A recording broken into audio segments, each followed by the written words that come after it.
Good evening students. जो आज हम पढ़ने वाले हैं वो पढ़ने वाले हैं चरक शारीर अष्टम अध्याय, जिसका नाम क्या आ जाता है अर्थातो जाति सूत्रीय शरीरम व्याख्या श्यामम। ठीक है ना। इसमें जो चैप्टर है उसका नाम देख लेना, जाति सूत्रीयम। ठीक है ना। तो जाति का मीनिंग क्या होता है? तो जाति का मीनिंग होता है प्रसव। ठीक है ना। जाति का मीनिंग क्या होता है? जन्म या फिर प्रसव। ठीक है।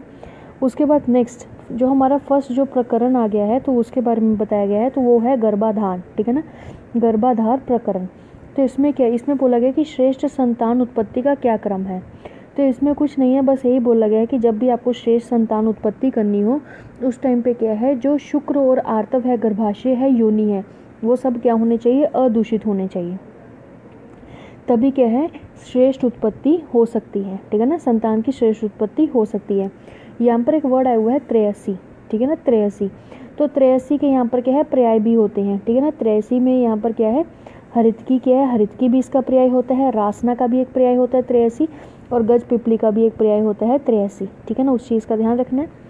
उसके बाद अभी क्या है, अभी इन्होंने बताया गया है कि आपको क्या है, सबसे पहले अपनी बॉडी को शुद्ध रखना होगा। तो शुद्ध रखने के लिए सबसे पहले आ जाता है कि पूर्व कर्म। इन्होंने पूर्व कर्म बताए गए हैं। तो इसकी जो लास्ट लाइन है आप उसी को मेन हाईलाइट कीजिए। ठीक है।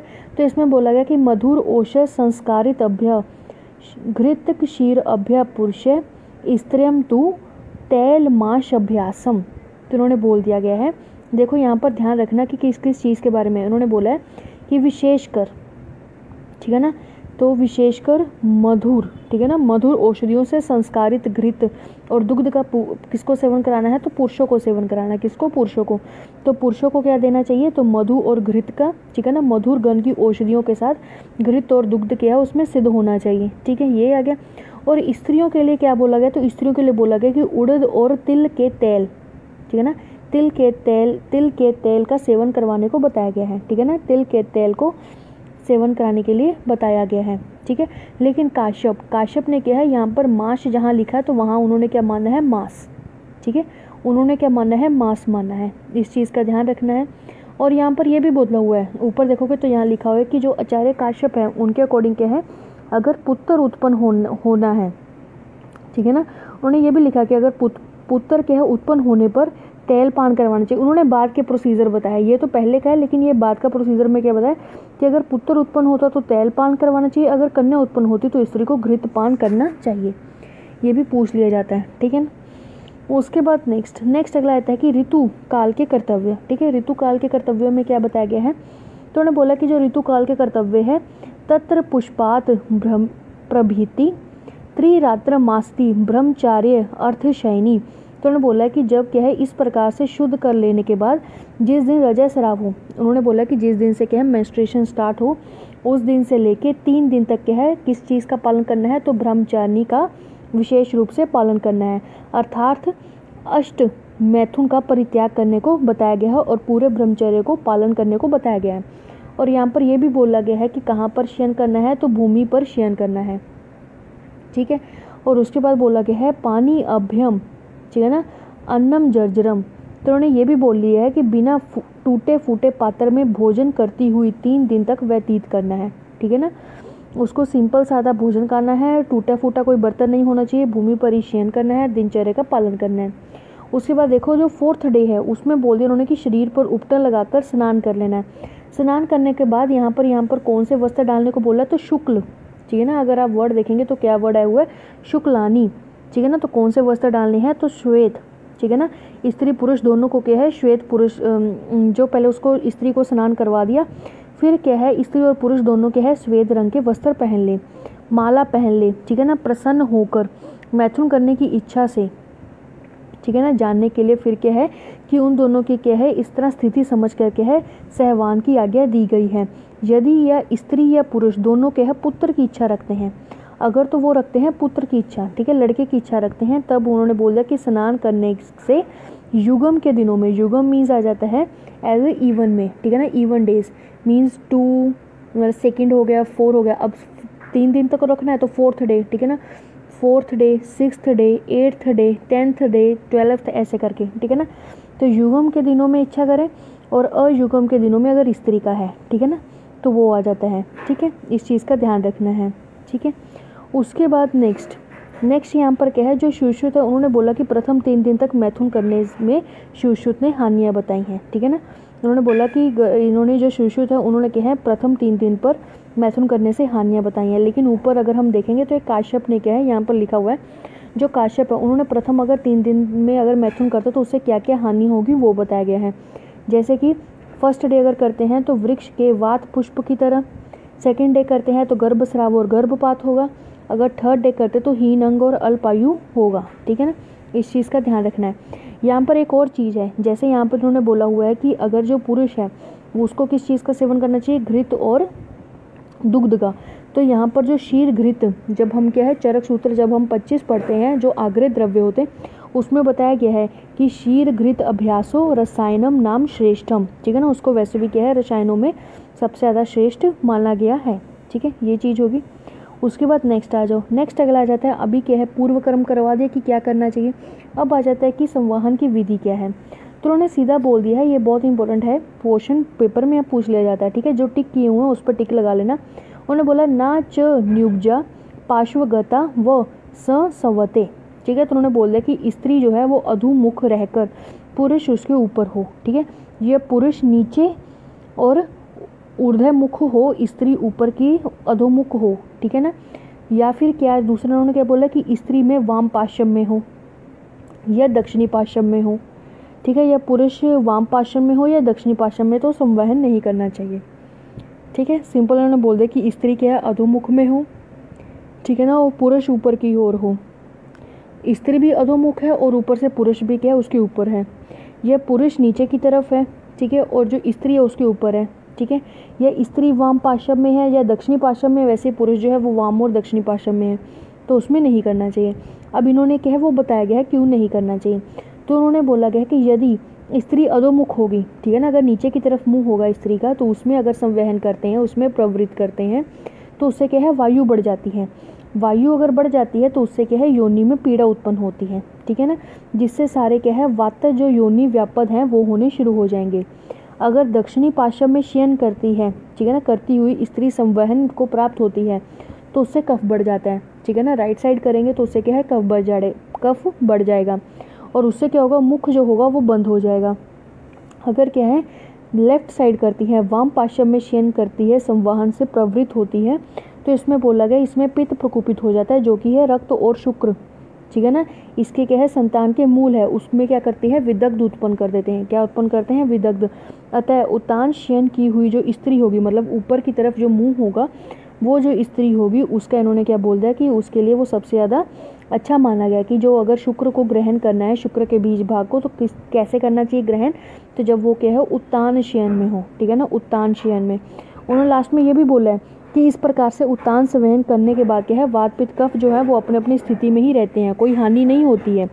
उसके बाद नेक्स्ट अगला आ जाता है कि संवहन समाप्त होने पर क्या है शीतल जल में क्या है स्त्री को स्नान कराना चाहिए, ठीक है ना, इस चीज़ का ध्यान रखना है। उसके बाद नेक्स्ट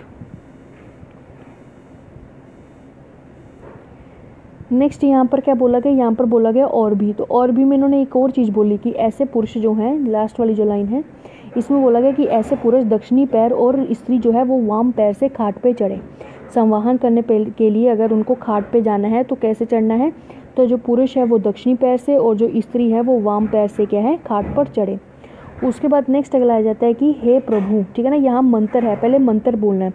तो मंत्र कौन सा बोला गया, तो उसमें बोला गया है कि हे प्रभु अरसी, ठीक है ना, आयुरसी सर्वतः प्रतिष्ठासी धाता तो दधातु विधाता तो दधातु ब्रह्मा वर्चस्व भव इति, ठीक है। तो इसमें बोल दिया कि हे प्रभु तुम सूर्य के समान हो, ठीक है, तुम मेरी आयु हो, तुम सब प्रकार के मेरी प्रतिष्ठा हो, धाता तुम्हारी रक्षा करे, विधाता तुम्हारी रक्षा करे, तुम ब्रह्म से युक्त हो, ठीक है ना, ऐसे करके बताया गया है।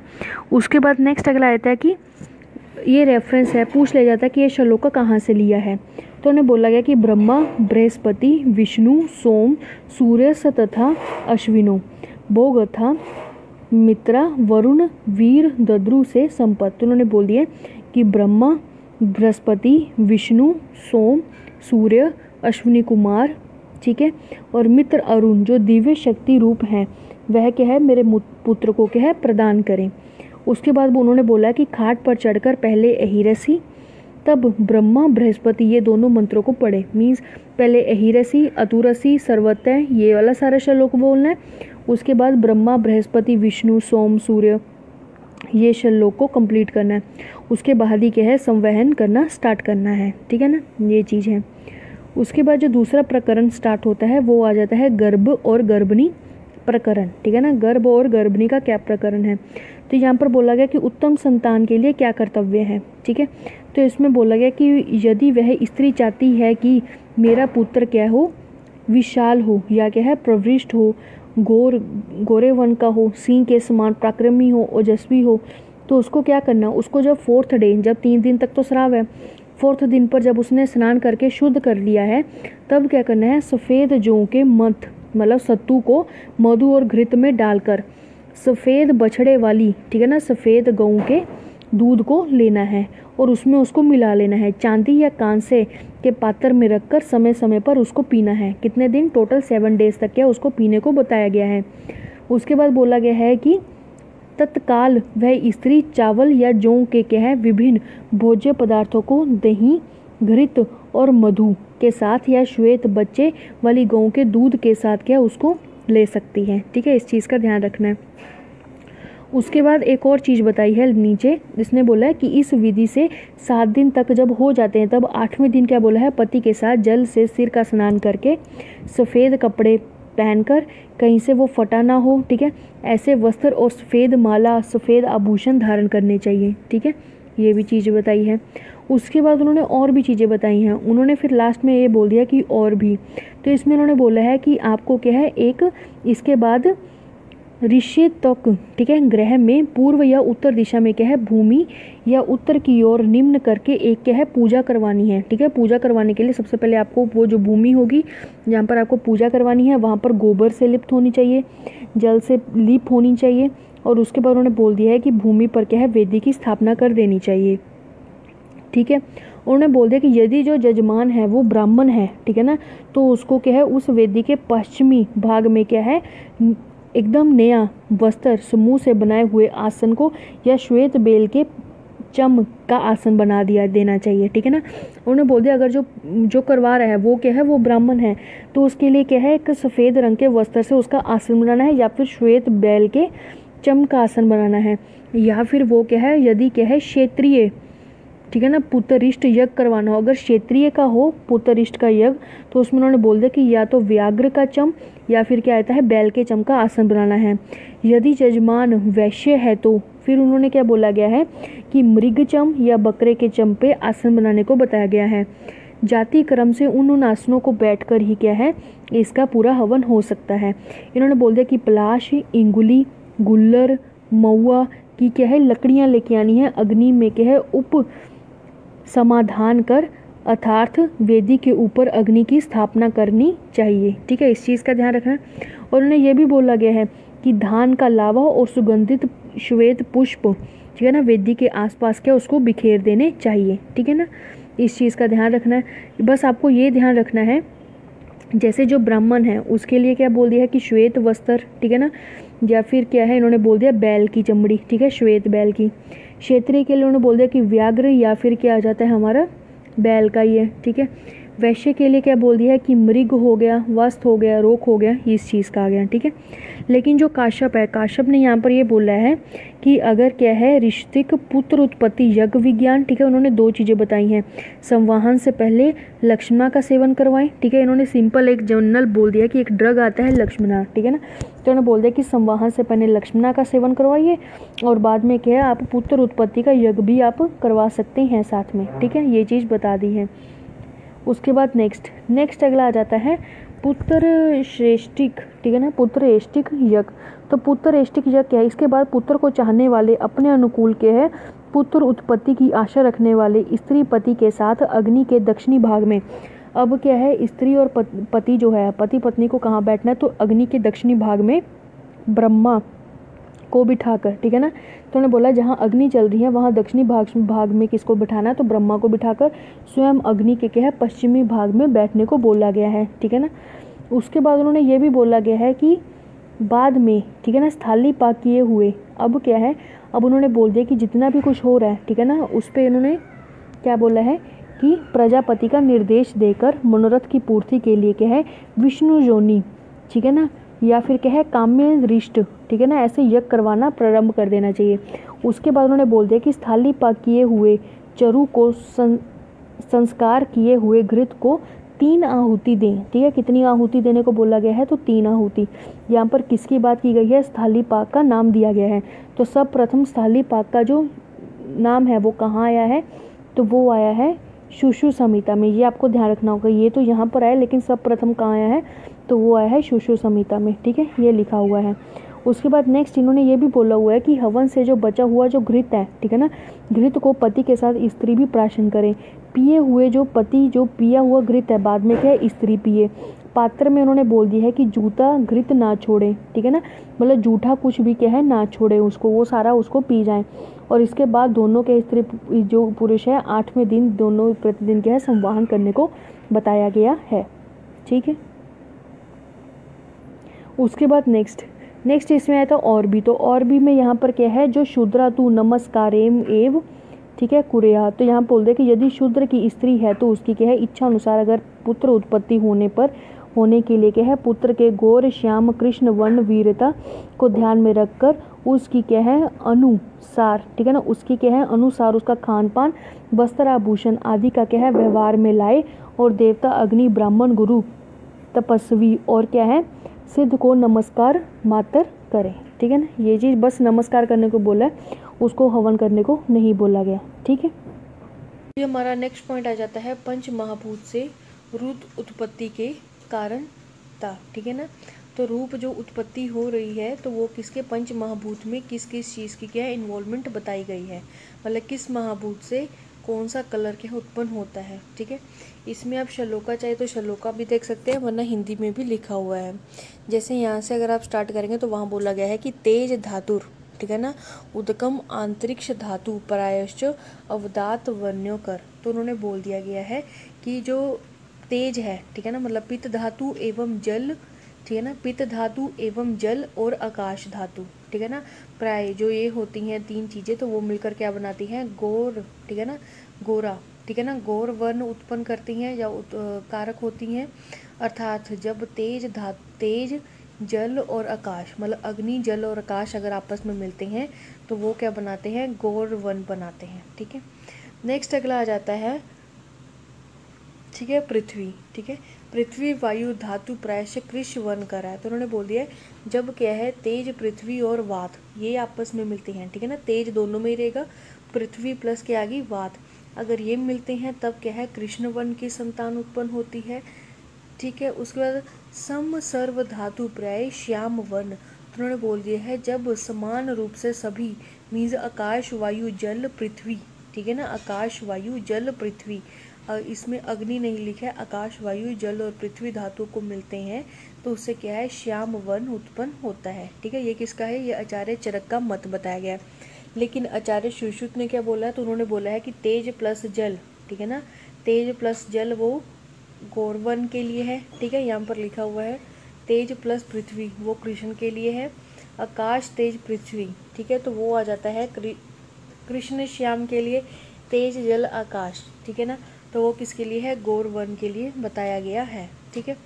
उसके बाद नेक्स्ट जैसे कि यहाँ पर अगर इंद्रिय स्थान भी है तो इंद्रिय स्थान में भी क्या है कि प्राकृति और विकृति के वर्ण अलग अलग टाइप्स में बताए गए हैं, ठीक है ना, तो वो हम इंद्रिय स्थान में पढ़ेंगे। तो जैसे कि कृष्ण श्याम, ठीक है, श्याम अवदात, ठीक है ना, अवदातो श इति प्राकृत वर्णा, तो ये प्राकृत वर्ण बताए गए हैं, ठीक है ना, तो ये सब बताए गए हैं। उसके बाद नेक्स्ट अब जब श्याम आ जाए तब तो वो प्राकृत में एक आ जाता है श्याव, तो श्याव वर्ड किसके लिए आता तो अप्राकृत वर्ड के लिए बताया गया है, ठीक है। उसके बाद नेक्स्ट जैसे कि वाग्भट है, वाग्भट का भी यही देख लो, तो उन्होंने क्या है अलग अलग वर्ड दिए। जैसे उन्होंने बोला कि जो मंड है वो घोर के लिए है, घृत प्लस मधव जो है वो श्याम के लिए है, जो तैल है वो किसके लिए कृष्ण वर्ण के लिए क्या है बताया गया है, ठीक है। उसके बाद नेक्स्ट इसमें आता है मन की विशेषता के कारण। तो मन की विशेषता के कारण बताते हुए उन्होंने बोला गया है संतान के मन उन प्राणियों के माता पिता के मन के गुणों से युक्त होते हैं। गर्भिणी स्त्री जिस प्रकार से क्या है कर्ता, ठीक है ना, कथा वर्त बार बार सुनाती है, उसी प्रकार से क्या होता है अनुरूप बालक का मन होता है कि बार बार क्या है वो कथा वार्ता से माता के मन जो है उसको क्या है दुरुक्त हो जाता है और माता के मन में समान ही बालक का मन हो जाता है। ठीक है, यहाँ पर ये बोल दिया कि जैसे कि अगर बच्चा रहेगा माता के अंदर तो वो भी क्या है समान गुण वैसे ही, मतलब माता भी क्या है बच्चे की तरह ही क्या है एज अ पेश होना शुरू हो जाती है। उसके बाद नेक्स्ट अगला आता है कि शुक्र का गर्भ का परिमाण क्या है। तो उन्होंने बोल दिया कि जिस प्रकार से, ठीक है ना, निर्मल मतलब स्वच्छ बनाए हुए वस्त्र पर संपूर्ण गुणों से युक्त रंग जब डाला जाता है तो वस्त्र का आवश्यक उत्तम रंग चढ़ जाता है, उसी प्रकार से क्या है दही से अभिशुद्ध मिला हुआ जो दूध दही से मिश्रित होने पर अपना स्वभाव छोड़ देता है। मतलब दूध जब दही बनता है तो दूध का वो अपना स्वभाव छोड़ देता है। उसी प्रकार से उन्होंने बोल दिया कि वीर्य भी क्या है आर्तव से जब मिश्रित होता है तो अपने स्वरूप को छोड़कर क्या है गर्भ बन जाता है। ठीक है, उन्होंने ये बात बोल दी गई है। उसके बाद नेक्स्ट अगला आ जाता है हमारा पुंसवन संस्कार। पुंसवन संस्कार क्या है? तो पुंसवन संस्कार में बताया गया है कि त्यो कर्मा, ठीक है। इसमें आपको जो मेन वर्ड है वो आपको याद रखना है। इसमें आता है प्राग व्याधि, ठीक है ना, प्राग व्यक्ति भावात प्रयुक्तेन सम्य कर्मा ही देश काल संपु उपपेदाता तस्माद, ठीक है ना, तस्माद अपगर्भा स्त्रियम अभिसमीक्षते प्रयाग।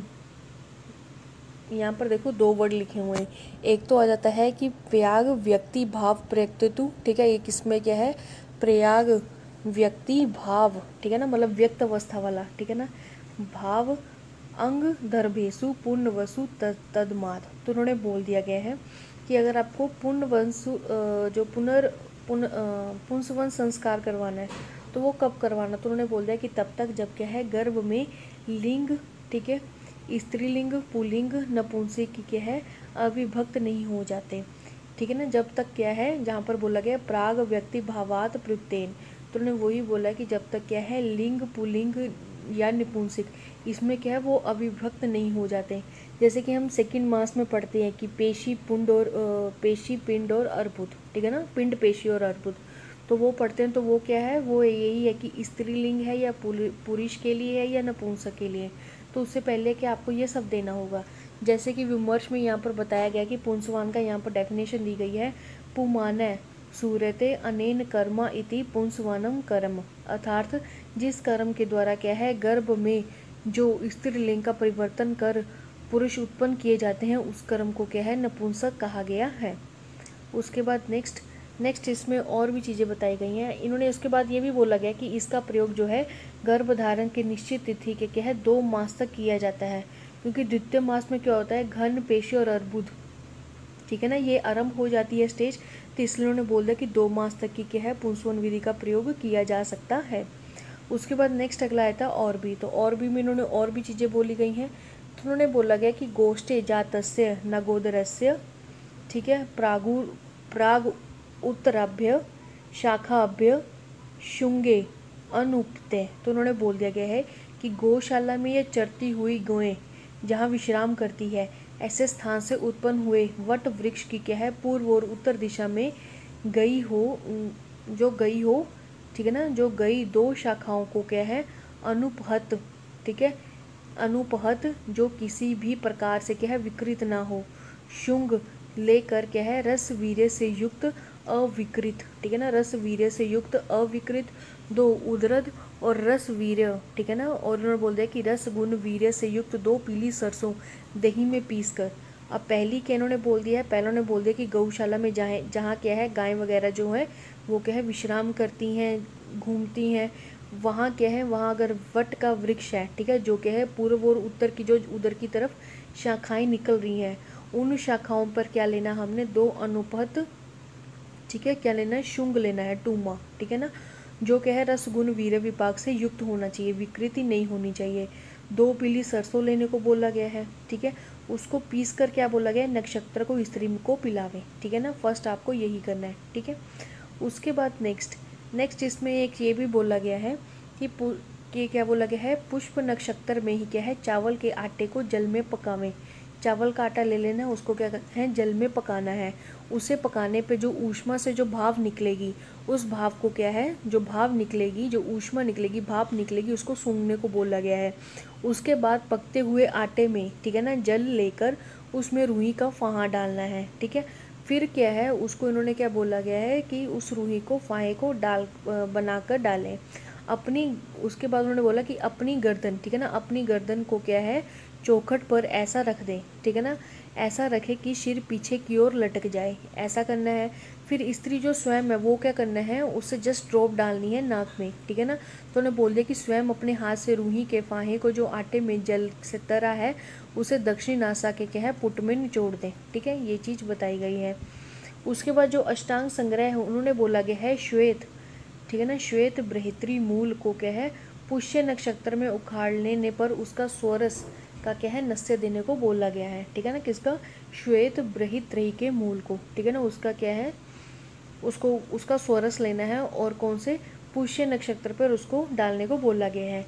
अगर हम विमर्श में बात करेंगे तो यहाँ पर क्या है, यहाँ पर एक बताया गया है सुश्रुत का, ठीक है, सुश्रुत ने भी क्या है, पुंसवन पर बताया गया। तो उन्होंने बोला कि लब्ध गर्भस्य चेष्ट वहानसु लक्ष्मणा, इसमें कौन कौन से बताए गए हैं ड्रग, तो इसमें लक्ष्मणा, वट शंगु, ठीक है ना, वट का वही शुंग, ठीक है, सहदेव और विश्वदेवा, ठीक है, ये 4 चीज़ें ली हैं, इनको क्या है, यूज़ करने को बताया गया। आपको 4 चीज़ें याद होनी चाहिए, लक्ष्मणा, वट शंगु, शुंग, ठीक है ना, लक्ष्मणा, वट, ठीक है, सहदेवा और क्या आता है, विश्वदेवा, ठीक है ना, सहदेवा और विश्वदेवा, ये क्या है, यूज़ करने को बताया गया है।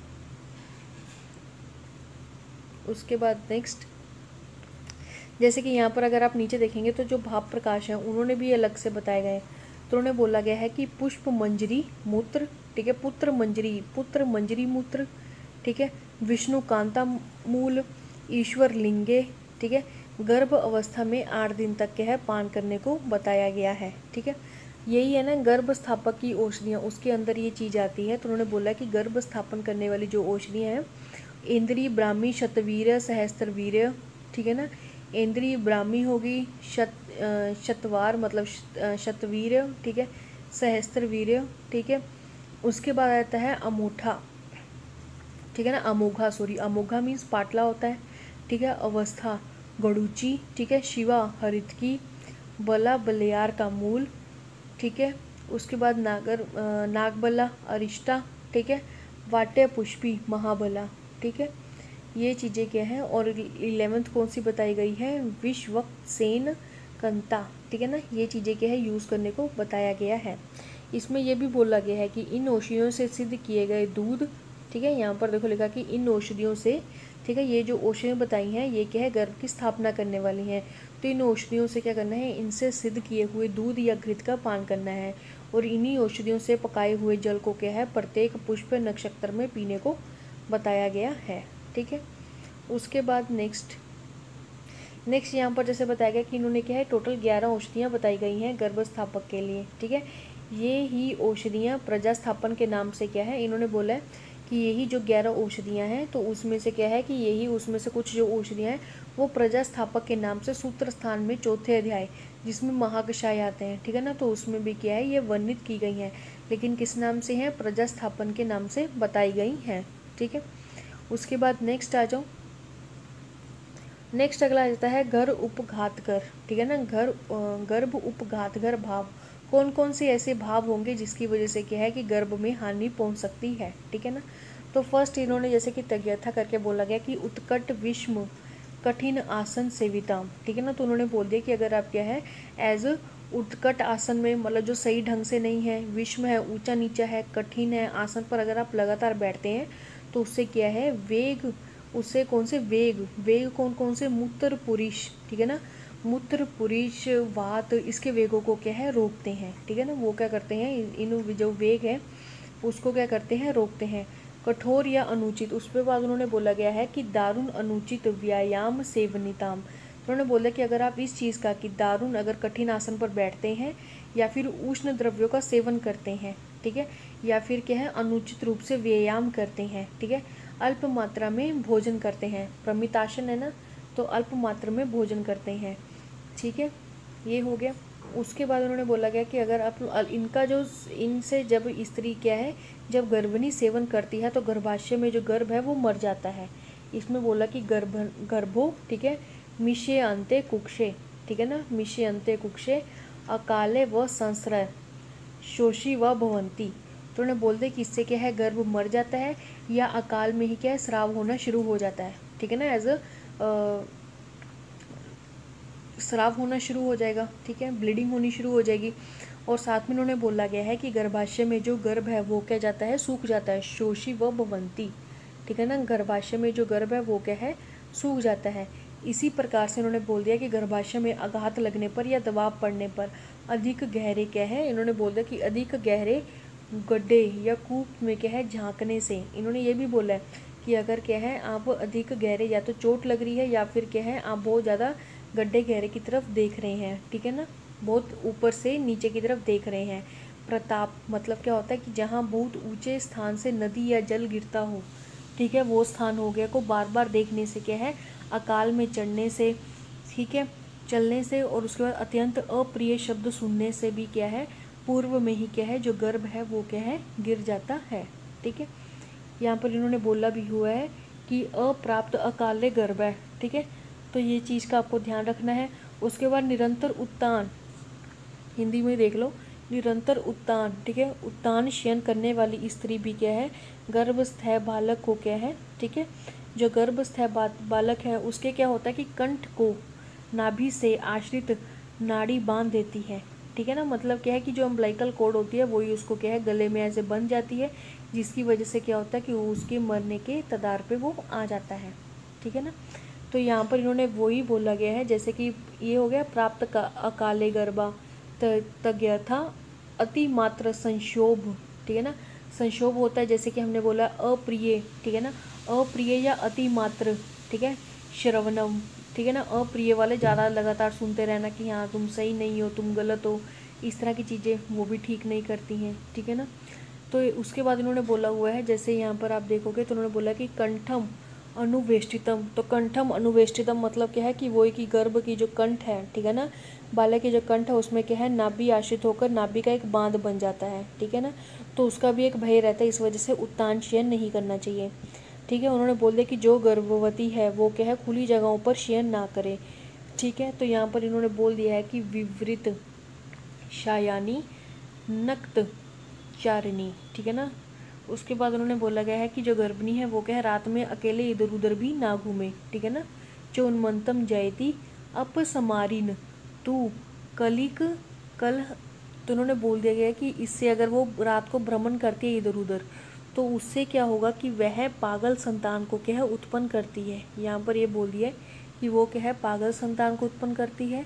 इसमें एक और चीज़ बोली गई है, जैसे इसमें बोला गया है कि कली, जो वर्ड दिया गया है वो क्या दिया गया है, तो कली कल, ठीक है ना, कली कलह शिला। तो उन्होंने बोल दिया गया है कली कल शिला मीन्स कि जो वचन जो है वो क्या है लड़ाकू, मतलब जो एज अ लड़ते हैं ना वो कली प्रिय होते हैं। ठीक है ना, तो उन्होंने बोल दिया कि वचन मात्र से जो क्या होते हैं लड़ाकू होते हैं, ये शरीर लड़ाकू होता है, तो उस गर्भिणी स्त्री को क्या होता है अपसमार रोग, मतलब उसके जो बच्चा होगा वो कैसा पैदा होगा, अपसमार रोग युक्त होगा। ठीक है, उसके बाद नेक्स्ट इसमें क्या आ जाता है वैवयशील, मतलब जो क्या है निरंतर सहवास में रत में लगी रहती है, उसकी संतान भी उन्होंने क्या बोल दिया कि विकृति ही होगी, वो जो होगी वो निर्लज होगी, और उन्होंने बोल दिया कि वो स्त्री के वश में ही रहती है जो ऐसी संतानें होती हैं। ठीक है ना, यहाँ पर आया था ना वैवयनशील। ठीक है, उसके बाद शोक नित्य, जो कि हमेशा दुख में ही रहते हैं, जो शोकग्रस्त रहेंगी तो उनकी जो संतानें होंगी तो वो कैसी होंगी, वो डरपोक होंगी। ठीक है ना, वो क्या है डरपोक और अल्पायु वाली होगी। ठीक है, ये हो गया। उसके बाद नेक्स्ट अगला आ जाता है अभिध्यात्री। ठीक है ना, अभिध्यात्री, तो अभिध्यात्री का मतलब क्या आ जाता है कि इसका मतलब आ जाता है कि जो क्या है मन में दूसरों के लिए हमेशा क्या है प्रतिद्रोह ही उत्पन्न करता, मतलब उत्पन्न ही होता रहता है। तो ऐसी जो संतान होती है वो क्या है दुख ही, मतलब कि दुख ही पाने वाली होती है। ठीक है, क्या करने वाली होती है, हमेशा दुख में ही रहने वाली होती है। उसके बाद नेक्स्ट अगला आता है सनेता। ठीक है, तो जो क्या है गर्भावस्था में कोई स्त्री जो है वो चोरी करती है तो उसकी जो संतान होती है वो अधिक परिश्रम करने वाली होती है, अत्यंत द्रोह बुद्धि वाली, बुरा कर्म करने वाली होती है। नेक्स्ट अगला आ जाता है अमशीनी। अमशीनी क्या होता है, तो इन्होंने बोला गया है कि क्रोध करने वाली, ठीक है, क्रोध करने वाली गर्भवती स्त्री जो होती है उसकी संतान में भी क्रोध, कपटी और पर निंदक होती है, ठीक है ना, पर निंदक होती हैं। स्वप्न नित्य, जो कि यहाँ हमेशा बहुत ज़्यादा विश्राम करती हैं, ठीक है ना, जो क्या करती हैं बहुत ज़्यादा विश्राम करती हैं, तो उनकी जो बच्चे होंगे तो वो भी कैसे होंगे, वो भी आलसी होंगे, ठीक है ना। जो क्या है बहुत ज़्यादा निद्रा वगैरह या शयन करती हैं तो उनके जो संतान है वो भी इन्होंने बोले तंद्रा युक्त होते हैं, मूर्ख होते हैं, मंद अग्नि वाले, ठीक है ना, ये सब बताए गए हैं। उसके बाद आता है मध्य नित्या, ठीक है, यहाँ पर आता है मध्य नित्या, तो जिसकी जो संतान है वो जो गर्भिणी है वो क्या है नित्य